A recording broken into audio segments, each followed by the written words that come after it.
বেহালার চড়কতলায় আজকের সন্ধ্যা। চড়ক গাছ ঝুলে ঘুরে ঘুরে বাতাসা বিতরণ, তার সাথে আগুন ঝাঁপ, মটিতে ঝাঁপ, গাছের কাঁটায় ঝাঁপ, পুকুর থেকে চড়ক গাছ তোলা, বিরাট মাটির কুমির বানিয়ে তার পুজো।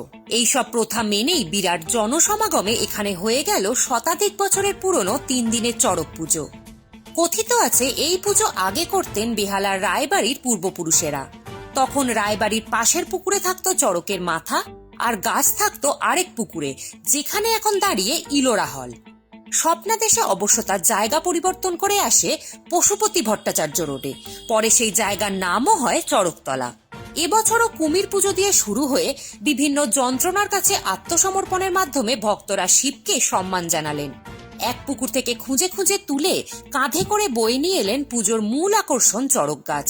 আরেক পুকুর থেকে আনলেন তার মাথা, আর সেই গাছকে মাটির ভেতর পুঁতে সেখান থেকে ভক্তদের ঝুলে ঝুলে ঘুরতে ঘুরতে বাতাসা বিতরণ করে শেষ হলো এবছরের চড়ক পুজো। পুজোকে কেন্দ্র করে এখানে বসা মেলা অবশ্য চলবে আগামী 18 এপ্রিল পর্যন্ত।